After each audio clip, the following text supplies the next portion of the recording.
Hello बच्चों, welcome back to my channel. कैसे हैं आप सब लोग। आज की वीडियो में आप लोगों के लिए जो बिहार में अकाउंट क्लर्क की वैकेंसी आई, जिसकी प्रिपरेशन में आप लोगों को करा चुकी थी, प्रैक्टिस सेट चल रहे थे। आज की वीडियो में आपके स्पेशली जो क्वेश्चंस रहेंगे वो कंपनी ला से रहेंगे। कुछ बच्चे कह रहे थे कि कंपनी ला के कुछ क्वेश्चन ज्यादा कराइए, तो ये 100 क्वेश्चन की सीरीज रहेगी। कुछ क्वेश्चन इसमें रहेंगे इस वीडियो में, और कुछ आगे की वीडियोज में आएंगे आपकी। इस वीडियो अलग से सेपरेट आएंगी।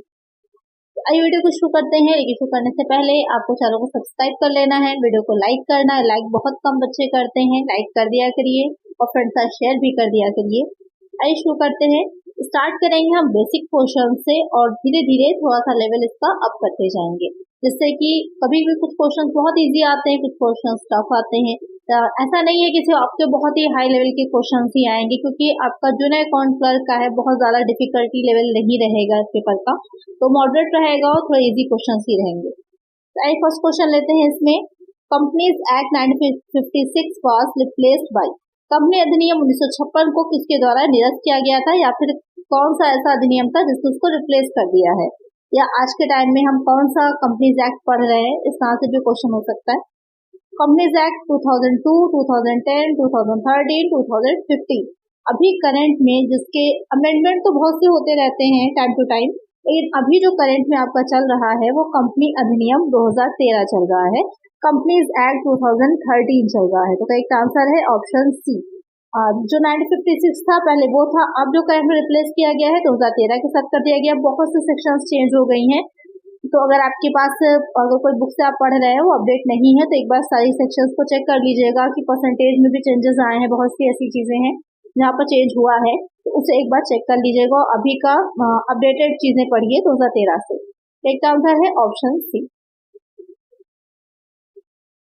नेक्स्ट क्वेश्चन है, when did the companies act 2030 came into force. Company अधिनियम 2013 कब लागू हुआ।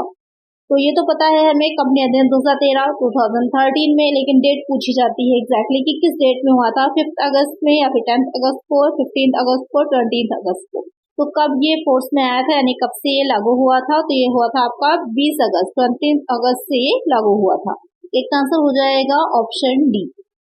नेक्स्ट क्वेश्चन है, companies act 2030 consist of sections. Company अधिनियम 2013 में कितनी धाराएं हैं। 250, 270, 360, 470। तो कितनी टोटल आपकी इसमें सेक्शंस हैं, नंबर ऑफ सेक्शंस आपको बताने हैं। तो इसमें टोटल 470 सेक्शंस है, 470 धाराएं हैं। तो एक आंसर होगा यहाँ पर आपका ऑप्शन डी। चलिए नेक्स्ट क्वेश्चन है, Which new type of company was introduced in Companies Act 2013? Company अधिनियम 2013 में किस नई प्रकार की कंपनी की शुरुआत की गई है। एक व्यक्ति कंपनी, 1 पर्सन कंपनी, ओपीसी जिसे शॉर्ट में कहा जाता है, एसोसिएट कंपनी, या फिर स्मॉल कंपनी, या फिर ऑल ऑफ द अबव। तो कौन सी ऐसी कंपनी जिसकी स्टार्टिंग हुई है, जो आपका नया संशोधित अधिनियम 2013 आया है। तो एक व्यक्ति कंपनी भी है, एसोसिएट कंपनी भी है, और स्मॉल कंपनीज भी। इसको कई तरह से बोला जाता है। मेजरली आपका एक व्यक्ति कंपनी रहता है, लेकिन यहाँ पे तीनों ही ऑप्शंस आपके करेक्ट हो जाएंगे। एक तरह से यहाँ पर हो जाएगा option D, all of the above, उपरोक्त सभी। नेक्स्ट क्वेश्चन है, which of the following is the feature of A registered company. निम्नलिखित में से कौन सी एक पंजीकृत कंपनी की विशेषता है। Transferability of shares, perpetual succession, limited liability, all of the above. एक कंपनी जो होती है, जो रजिस्टर्ड कंपनी होती है, उसे एक आर्टिफिशियल पर्सन की तरह देखा जाता है, एक कृत्रिम व्यक्ति की तरह देखा जाता है।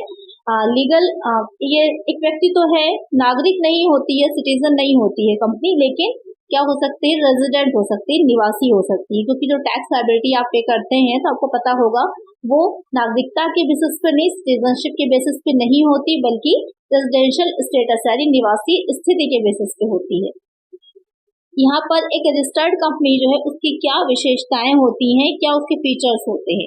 तो शेयरों की हस्तांतरणीयता, यानी कि जो शेयर्स होते हैं इस कंपनी को ट्रांसफर किए जा सकते हैं। तो अगर कंपनी रजिस्टर्ड है तो एक व्यक्ति से दूसरे व्यक्ति को, जो उसके शेयर्स हैं, शेयर होल्डर हैं, उसको ट्रांसफर इजिली कर सकते हैं। तो ये करेक्ट है पॉइंट। दूसरा, सतत उत्तराधिकार होता है, करेक्ट है। किसी भी व्यक्ति के आने या जाने का, यानी कि वो कंपनी में कोई मेंबर है तो किसी की डेथ हो जाती है तो कोई इफेक्ट नहीं पड़ेगा, कंपनी अपनी जगह रहती है। जैसे कि अगर पार्टनरशिप है, पार्टनरशिप में किसी एक पार्टनर की डेथ हो जाती है तो पार्टनरशिप वहीं पर क्या होता है, समाप्त हो जाती है। जितने बचे हुए उसके जो पार्टनर्स होते हैं वो मिलकर के एक नई पार्टनरशिप बना सकते हैं, लेकिन वहां पर पार्टनरशिप समाप्त मानी जाती है। लेकिन एक कंपनी के साथ ऐसा नहीं होता है। अगर कंपनी के किसी भी मेंबर की डेथ हो जाती है, सदस्य की डेथ हो जाती है, तो कंपनी अपनी जगह बनी रहती है। सीमित दायित्व लिमिटेड लायबिलिटी, तो यहाँ पर सीमित दायित्व होता है, यानी कि जो शेयर होल्डर्स होते हैं उन्होंने जितने शेयर्स लिए हैं, जैसे कि 100 रुपीज का एक शेयर है, तो उनका जो दायित्व होगा, उनकी जो लायबिलिटी होती है 100 रुपीज तक ही होती है। अगर उन्होंने 60, क्योंकि आपको पता होगा कि जो शेयर्स होते हैं उसकी जितना, ऐसे 100 रुपीज का अमाउंट है, पूरा कंपनी एक साथ नहीं लेती है। कुछ आपका एप्लीकेशन में जाता है, कुछ अलॉटमेंट में जाता है, कुछ आपका उसके बाद कॉल्स की जाती है, first call, second call, third call, जैसी कंपनी की जो है अपनी होगी पॉलिसी, उसी के अकॉर्डिंग। तो यहाँ पर जैसे 40 रुपीज उसने दे दिए, 60 रुपीज उसके पेंडिंग है, तो 60 रुपीज जो है उसकी लायबिलिटी सिर्फ इस 60 रुपीज तक ही होगी, जो शेयर होल्डर होगा, जो सदस्य होगा कंपनी का। तो यहाँ पर क्या होता है, सीमित दायित्व रहता है। लेकिन अगर पार्टनरशिप की हम बात करें तो पार्टनरशिप भी लिमिटेड पार्टनरशिप भी होती है। अगर हम सिर्फ नॉर्मल की बात कर रहे हैं, जनरल वे में बात कर रहे हैं, तो जो भी पार्टनर्स होते हैं उनका असीमित दायित्व होता है, यानी कि अनलिमिटेड लायबिलिटी होती है। तो यहाँ पर सीमित दायित्व भी करेक्ट हो जाएगा। तो ये तीनों ही फीचर्स होंगे एक रजिस्टर्ड कंपनी के। करेक्ट आंसर क्या हो जाएगा, ऑप्शन सी। करेक्ट आंसर क्या हो जाएगा, option D, all of the above, उपरोक्त सभी। चलिए नेक्स्ट क्वेश्चन है, registration of A company is, किसी कंपनी का पंजीकरण है, वैकल्पिक, अनिवार्य, केवल निजी कंपनियों के लिए अनिवार्य, केवल सार्वजनिक कंपनियों के लिए अनिवार्य, optional, compulsory, compulsory for private companies only, compulsory for public companies only. कि कंपनी का रजिस्ट्रेशन क्या होता है, जैसे कि पार्टनरशिप होती है, पार्टनरशिप का रजिस्ट्रेशन करवाना कंपल्सरी नहीं होता है, पूरी तरह से क्या होता है, ऐच्छिक होता है, ऑप्शनल होता है। अगर चाहे पार्टनर्स तो करवा सकते हैं, चाहे तो ना करवाए। लेकिन एक कंपनी की अगर हम बात करते हैं तो कंपनी के लिए कंपल्सरी होता है, अनिवार्य होता है अपना रजिस्ट्रेशन करवाना। एक आंसर क्या हो जाएगा, ऑप्शन बी हो जाएगा। चलिए नेक्स्ट क्वेश्चन लेते हैं, minimum number of members in case of private company is, निजी कंपनी के मामले में सदस्यों की न्यूनतम संख्या क्या है। जो अगर बेसिक से थोड़ा आगे बढ़े तो उसके बाद हमारा मेन क्वेश्चन यही पूछा जाता है कि जो प्राइवेट कंपनी है या फिर जो पब्लिक कंपनी है उसमें मिनिमम और मैक्सिमम कितने मेंबर्स होते हैं। तो यहाँ पर मिनिमम नंबर पूछा है प्राइवेट कंपनी के लिए, तो मिनिमम नंबर प्राइवेट कंपनी के लिए 2 ही रहेंगे, पहले भी 2 थे, अभी भी 2 ही है। लेकिन अगर हम मैक्सिमम नंबर की बात करते हैं, अभी आगे देखते हैं, मैक्सिमम नंबर की इसमें अगर हम बात करेंगे तो मैक्सिमम नंबर अब कितने हो गए हैं, मैक्सिमम नंबर हो गए प्राइवेट कंपनी के लिए 200। ध्यान में रखिएगा, मिनिमम अगर पूछा जा रहा है तो मिनिमम कितने हो जाएंगे, मिनिमम हो जाएंगे 2, और अगर मैक्सिमम पूछा जा रहा है क्वेश्चन में तो मैक्सिमम कितने हैं, मैक्सिमम हो जाएंगे 200। पहले कितने थे, 50 थे, अब बढ़ा करके 200 कर दिए गए हैं। तो ध्यान में रखिएगा, एग्जाम में अगर पुराना आपको याद होगा तो गलत हो जाएगा। अब आपके बढ़ा करके 200 हो चुके हैं मैक्सिमम। करेक्ट आंसर यहाँ पे क्या है, ऑप्शन ए। चलिए नेक्स्ट क्वेश्चन है, minimum number of members in case of public company, सार्वजनिक कंपनी के मामले में सदस्यों की न्यूनतम संख्या। तो यहाँ पर अगर हम पब्लिक कंपनी की बात करते हैं तो पब्लिक कंपनी में मिनिमम मेंबर कितने हैं, तो पब्लिक कंपनी के लिए 7 है, पहले भी 7 थे, अभी भी 7 ही होंगे। और अगर मैक्सिमम नंबर की बात करें हम, जैसे कि नेक्स्ट क्वेश्चन यहाँ पर है कि मैक्सिमम नंबर कितने होते हैं पब्लिक कंपनी के लिए, तो मैक्सिमम नंबर आपके कोई लिमिट नहीं होती, कोई सीमा नहीं है, कितने भी मेंबर्स मैक्सिमम हो सकते हैं। प्राइवेट कंपनी के लिए सीमा है, लेकिन पब्लिक कंपनी के लिए कोई भी लिमिट नहीं होती है। तो एक आंसर हो जाएगा ऑप्शन डी। तो यहाँ पर क्लियर हो गया। और अगर 1 पर्सन के लिए पूछ रहा है तो नाम से ही क्लियर है, 1 पर्सन, एक ही व्यक्ति होता है वहां पर, ठीक है। तो यहाँ पर ये क्लियर हो गया होगा आपको। चलिए नेक्स्ट क्वेश्चन है, MOA of A company defines it, किसी कंपनी का MOA इसे परिभाषित करता है। अच्छा, यहाँ पर समझ लीजिए पहले MOA होता क्या है। इसे कहा जाता है मेमोरेंडम ऑफ एसोसिएशन, यानी कि पार्षद सीमा नियम। पार्षद सीमा नियम, सबसे पहले तो कंपनी, जैसे कि ये है एक कंपनी, इसे हमने मान लिया कि एक कंपनी है, ठीक है। अब इसके चारों तरफ क्या हो जाता है, ये हो जाता है सबसे पहले इसका आर्टिकल ऑफ एसोसिएशन, कंपनी अंतर नियम जिसे कहा जाता है, ये हो जाता है आर्टिकल ऑफ एसोसिएशन। कंपनी के चारों तरफ जो होता है सबसे पहले आर्टिकल ऑफ एसोसिएशन होता है, कंपनी का अंतर नियम होता है। कंपनी का अंतर नियम, कंपनी किस तरह से चलेगी, नाम से क्लियर है अंतर नियम, यानी कि कंपनी किस तरह से चलेगी, क्या उसका रहेगा कंपनी के काम करने का ढंग, सदस्य क्या करेंगे क्या नहीं करेंगे, कौन व्यक्ति क्या करेगा, संचालकों से रिलेटेड सारी चीजें जो होती हैं, नियम जो होते हैं, रूल्स रेगुलेशन जो होते हैं, इसमें दे रखे होते हैं। इसके बाहर जो आता है, इसके बाहर ये आ जाता है आपका मेमोरेंडम ऑफ एसोसिएशन, यानी कि पार्षद सीमा नियम। पार्षद सीमा नियम, इसको शॉर्ट में एमओए बोलते हैं। ये क्या करता है, ये कंपनी की एक सीमा निर्धारित करता है। नाम से ही क्लियर है, पार्षद सीमा नियम। ये कंपनी की एक सीमा निर्धारित करता है कि इसके बाहर कंपनी काम नहीं कर सकती, कंपनी इसके अंदर ही अपना काम करती है। अब इसमें बहुत सी चीजें आती हैं, इसमें बहुत तरह के कॉज आते हैं, जैसे कि पूंजी वाक्य आता है, कैपिटल कॉज आता है। कैपिटल कॉज में क्या रहता है कि कंपनी कौन से काम कर सकती है। अगर हम बात करें इसका पहले कॉज की, तो पूंजी वाक्य जिसे कहा जाता है, या फिर कैपिटल कॉज इसे कह सकते हैं।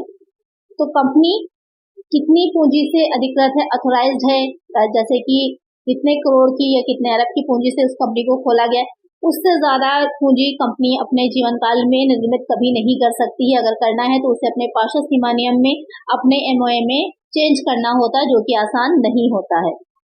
दूसरा वाक्य अगर हम बात करें कि कौन सा हो जाता है, तो दूसरा वाक्य कैपिटल कॉज के बाद आ जाता है कि कंपनी में उसका उद्देश्य क्या है, किस उद्देश्य से कंपनी बनाई गई है, उसका पर्पस क्या है।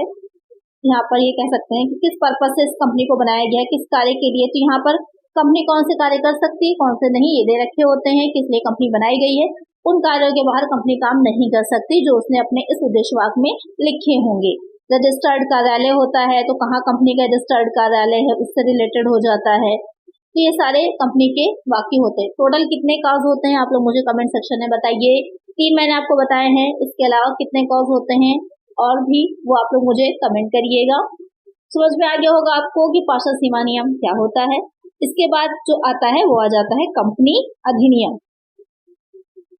यहाँ पर इसके बाद जो अभी कंपनीज एक्ट आप पढ़ रहे हैं वो आ जाता है। उसमें जो नियम होते हैं, कंपनी उनके बाहर भी काम नहीं कर सकती है, उसके अंदर ही उसको काम अपने करने होते हैं। तो कुछ इस तरह से कंपनी काम करती है। सबसे अंदर उसका आर्टिकल ऑफ एसोसिएशन, कंपनी अंतर नियम रहता है। उसके बाद पार्षद सीमा नियम रहता है। कंपनी अपने पार्षद अंतर नियम से बाहर तो जा सकती है, उसके बाहर के काम कर सकती है, लेकिन वो अपने पार्षद अंतर नियम जो पार्षद सीमा नियम है, मेमोरेंडम ऑफ एसोसिएशन, उसके बाहर काम नहीं कर सकती है। उसके अंदर ही उसको काम करना है। लेकिन अगर वो कुछ काम में चेंजेस करना चाहती है, अपनी पूंजी बढ़ाना चाहती है, अपने रजिस्टर्ड कार्यालय को कहीं और ले जाना चाहती है, अपने पर्पस में चेंज करना चाहती है, दायित्वों में बड़े चेंजेस करना चाहती है, तो उसे अपने जो पार्षद सीमा नियम है उसमें चेंजेस करने पड़ते हैं, जो कि इतना इजी नहीं होता, काफी टफ होता है। उसके बाद कंपनी अधिनियम के अंतर्गत कंपनी आ जाती है कि उसके अंदर ही उसको काम करना है। तो आपकी समझ में आ गया होगा कि कंपनी का पूरा स्ट्रक्चर क्या होता है।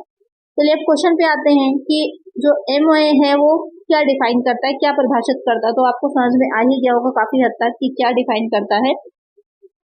Scope of operations, borrowing powers, capital, nature of business. तो यहाँ पर जो सबसे बेस्ट आंसर रहेगा कि संचालन का दायरा, उधार देने की शक्तियां, पूंजी, व्यवसाय की प्रगति।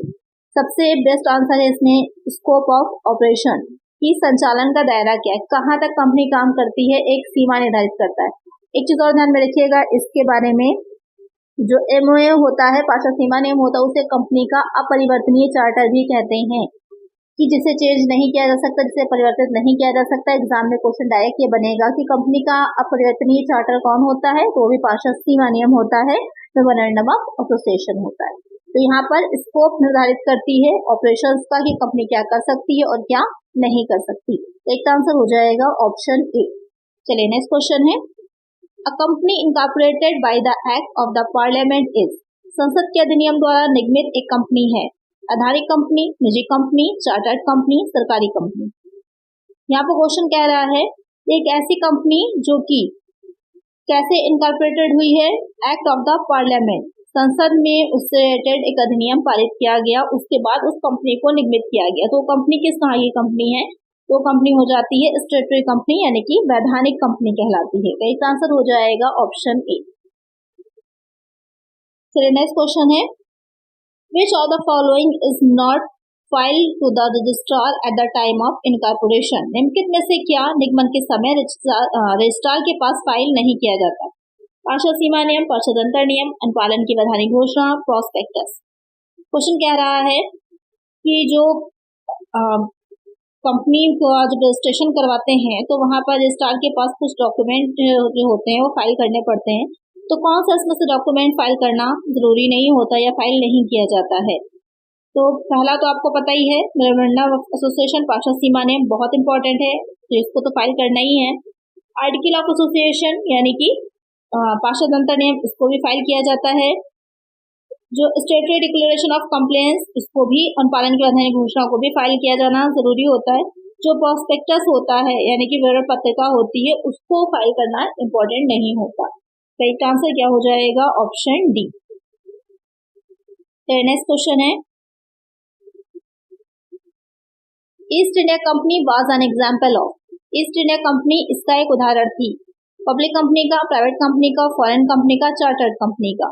तो जो ईस्ट इंडिया कंपनी थी, हम सभी जानते हैं हमारे इंडिया का, हमारे भारत का इतिहास, हिस्ट्री, तो यहाँ पे ईस्ट इंडिया कंपनी का एक बहुत बड़ा रोल है। तो ईस्ट इंडिया कंपनी जो है वो किस तरह की कंपनी है? तो वो हो जाती है चार्टर्ड कंपनी कहलाती है। एक चार्टर जो थे, यानी एक चार्टर तैयार किया गया था, नियम थे, कुछ कानून थे, उसके अकॉर्डिंग इसको जो बनाया गया था, वो चार्टर्ड कंपनी कहलाती है। तो यहाँ पर करेक्ट आंसर हो जाएगा ऑप्शन डी। नेक्स्ट क्वेश्चन है, minimum paid up capital of a public company is. किसी सार्वजनिक कंपनी की न्यूनतम चुकता पूंजी है 1 लाख, 2 लाख, 3 लाख, नो लिमिट। यानी कि क्वेश्चन कह रहा है कि एक पब्लिक कंपनी की मिनिमम की बात हो रही है या मैक्सिमम नहीं पूछा, मिनिमम पूछा है। पेड अप कैपिटल कितनी हो सकती है, चुकता पूंजी कितनी हो सकती है, कितनी होती है वो हो जाएगी, उसकी कोई भी सीमा नहीं होती, कोई लिमिट नहीं होती। एक आंसर हो जाएगा ऑप्शन डी। नेक्स्ट क्वेश्चन है, प्रॉपर्टी ऑफ द, यहाँ पर ये नहीं पूछा गया था कितने से शुरू होती है, यहाँ पर क्वेश्चन ये था चुकता पूंजी कितनी होती है, न्यूनतम चुकता पूंजी कितनी होनी चाहिए, तो उसकी कोई भी सीमा नहीं होती निर्धारित। तो लेकर नेक्स्ट क्वेश्चन है, property of the company belongs to. Company की संपत्ति निम्न से संबंधित है, कंपनी से, शेयर होल्डर से, प्रमोटर से, मेंबर्स से। तो जो कंपनी की संपत्ति होती है, प्रॉपर्टी होती है, वो किससे रिलेटेड होती है? तो आपको मैंने पहले ही बताया था, जो कंपनी होती है, जो मेंबर्स होते हैं, उनके आने जाने का कंपनी पर कोई इफेक्ट नहीं पड़ता। कंपनी एक आर्टिफिशियल बॉडी है, तो कंपनी की जो भी एसेट्स होती है वो कंपनी के नाम पर ही होती हैं। उसका यानी कि किसी भी जो उसके मेंबर्स हैं या शेयर होल्डर्स हैं, प्रमोटर्स, उनसे रिलेटेड नहीं होती, वो कंपनी की अपनी ही एसेट होती है, अपनी ही प्रॉपर्टी होती है। एक आंसर हो जाएगा ऑप्शन ए। नेक्स्ट क्वेश्चन है, which of the following can not be A member of A company. निम्नलिखित में से कौन किसी कंपनी का सदस्य नहीं हो सकता? Subscriber of MOA, holder of equity shares of company, every person whose name is entered in the register of member, insolvent person. कि पार्षद सीमा नेम पर जिस व्यक्ति ने हस्ताक्षर किए हैं, कंपनी के इक्विटी शेयरों का धारक, या फिर प्रत्येक व्यक्ति जिसका नाम सदस्य के रजिस्टर में लिखा हुआ है, या फिर दिवालिया व्यक्ति।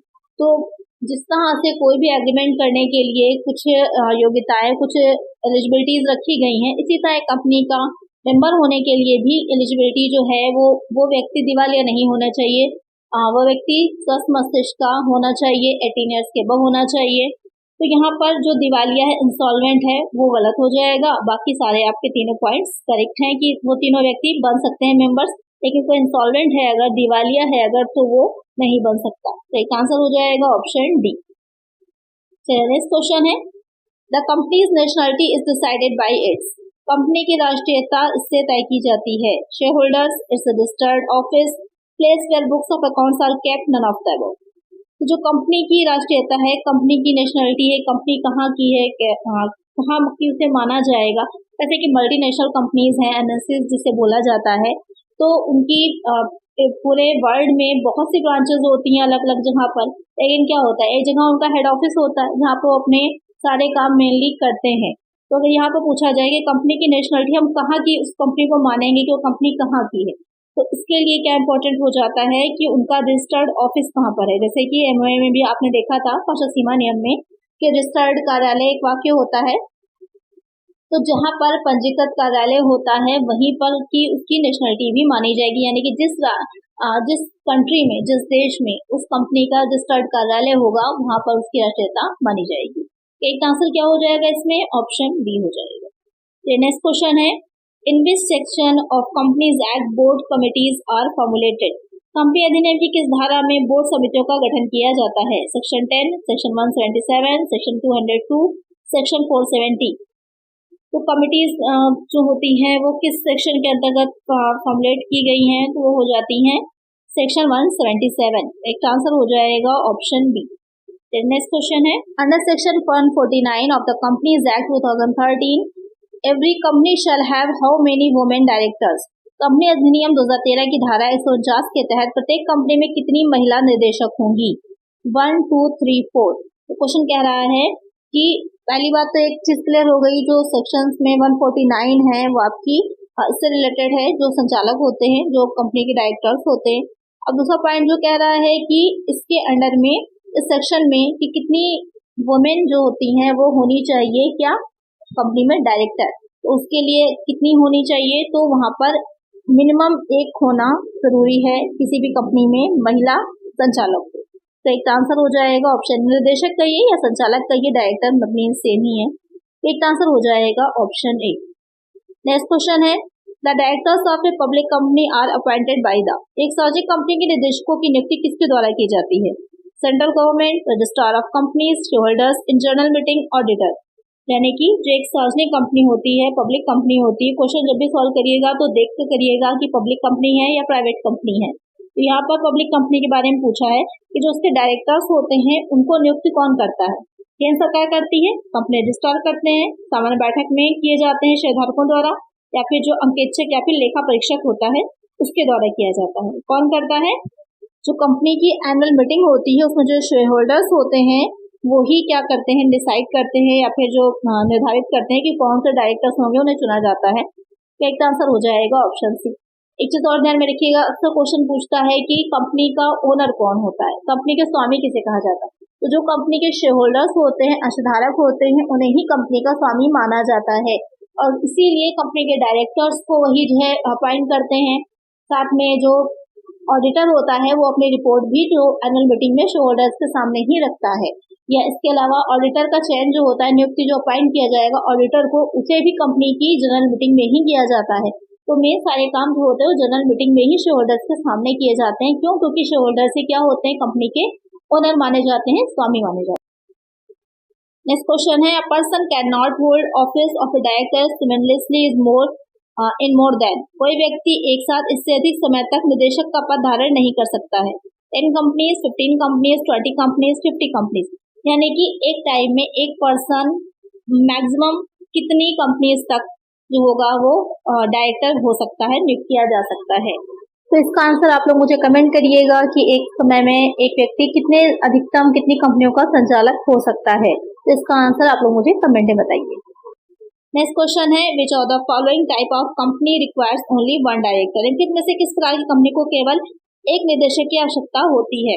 जैसे निदेशक जो डायरेक्टर है आप लोग को समझ आ ही गया होगा कौन होता है, क्योंकि कंपनी जैसे कि कहा था मैंने, एक आर्टिफिशियल पर्सन है, जैसे व्यक्ति है, उसके अपने हाथ नहीं होते, अपना दिमाग नहीं होता, अपने हिसाब से काम को नहीं कर सकती, तो उसके काम को करने के लिए किनको नियुक्त किया जाता है? संचालक या फिर निर्देशक, जिनको कि हम डायरेक्टर्स कहते हैं, वो नियुक्त किए जाते हैं और वही कंपनी का सारा काम करते हैं। कंपनी अपना साइन सिग्नेचर तो नहीं करती, लेकिन आपको पता ही होगा कंपनी की अपनी मुद्रा होती है, अपनी मोहर होती है कंपनी की। जिस भी पेपर पे वो मोहर लगा दी जाती है, स्टैंप लग जाता है कंपनी का, तो वो कंपनी के द्वारा हस्ताक्षरित या ऑथराइज मान लिया जाता है। तो यहाँ पर अब जो क्वेश्चन आपसे पूछा है कि इसमें से कौन सी कंपनी ऐसी है जिसमें सिर्फ एक ही डायरेक्टर होता है? पब्लिक कंपनी में, प्राइवेट कंपनी में, 1 पर्सन कंपनी में, स्मॉल कंपनीज में।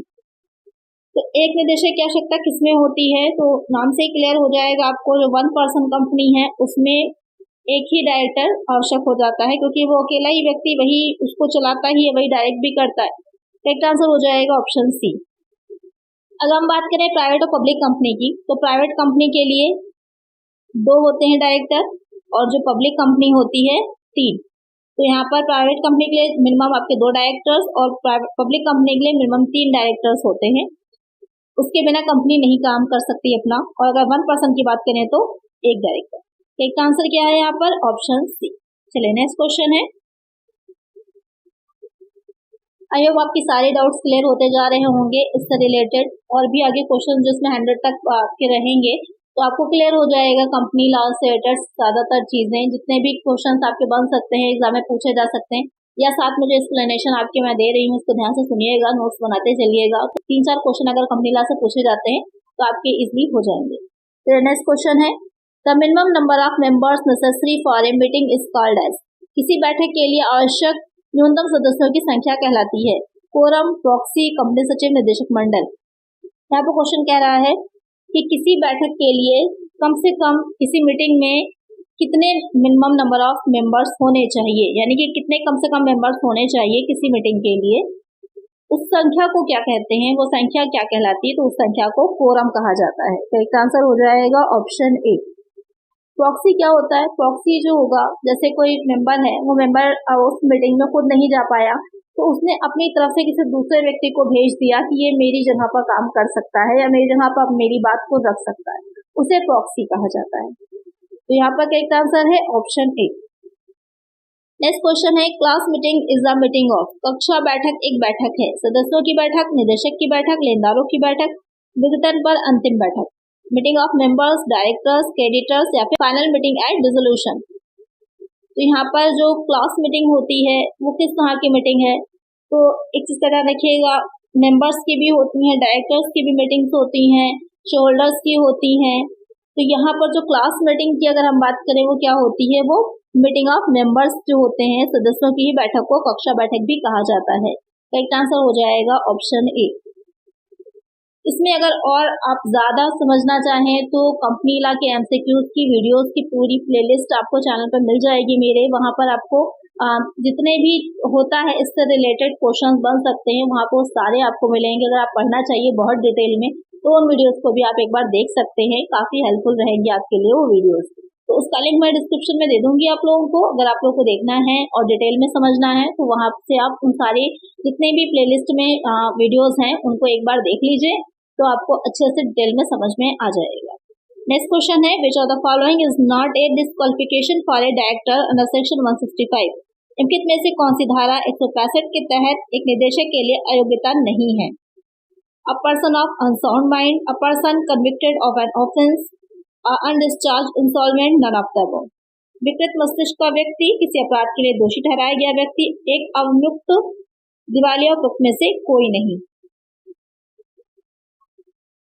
तो यहाँ पर क्वेश्चन आपसे क्या कह रहा है कि इसमें से जो आपके ये 3 पॉइंट्स से रखे हैं, लास्ट वाला तो नन ऑफ द अबव ही है, तो इसमें से क्या अयोग्यता नहीं मानी जाएगी एक डायरेक्टर की नियुक्ति के लिए, कि जब हम डायरेक्टर को नियुक्त कर रहे होते हैं तो इसमें से क्या अयोग्यता नहीं है?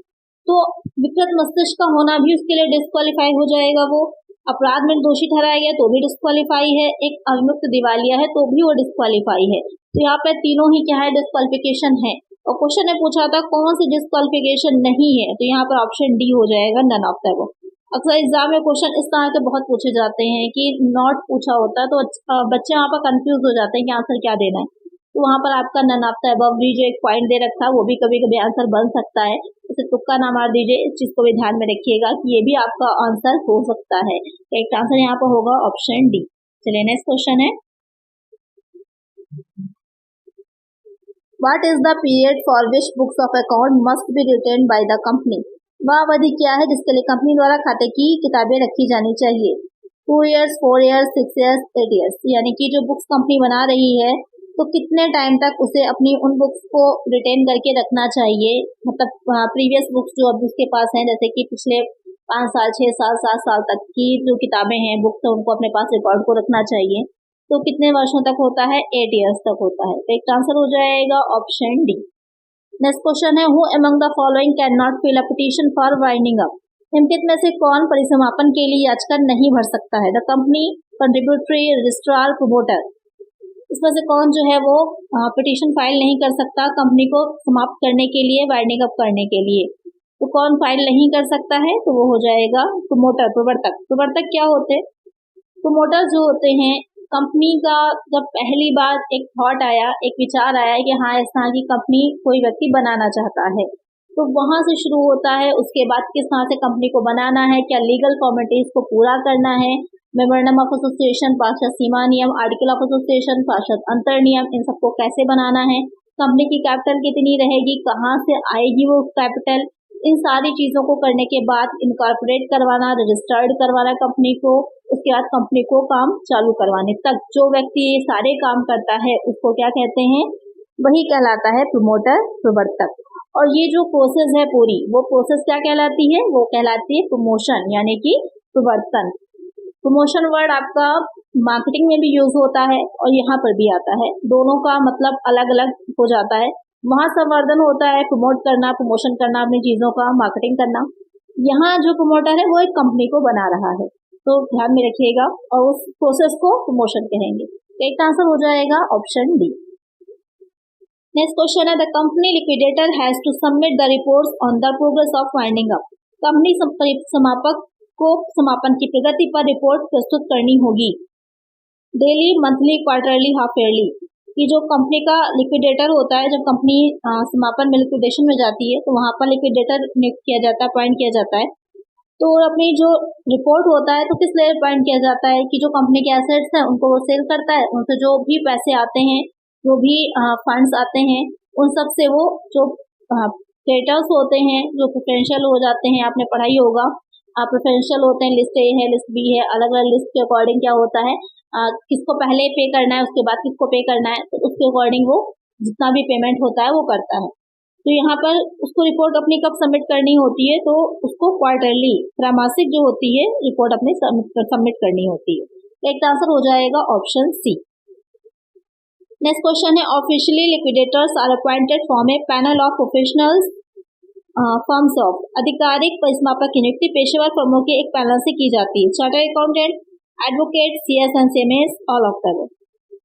जो सरकारी निस्तारक होता है, आधिकारिक परिसमापक होता है, उसकी नियुक्ति जो होती है वो कैसे की जाती है, कौन व्यक्ति होता है? तो किसी भी माध्यम से की जा सकती है, उपरोक्त सभी, ऑल ऑफ द। तो यहाँ पर 30 क्वेश्चंस थे। इसके आगे आपके नेक्स्ट वीडियो में रहेंगे, जहाँ पर मोस्टली क्वेश्चंस जो आपके रहेंगे वो जो पार्षद सीमा नियम है, पार्षद अंतर नियम है, या जो कंपनी की मीटिंग्स होती है उससे रिलेटेड होंगे। तो आज की वीडियो में इतना ही। वीडियो अच्छी लगी है और आगे की वीडियोस के लिए चैनल को सब्सक्राइब जरूर कर दीजिएगा, वीडियो को लाइक कर दीजिएगा और फ्रेंड्स के साथ शेयर भी करना है। मिलते हैं नेक्स्ट वीडियो में। Thank you.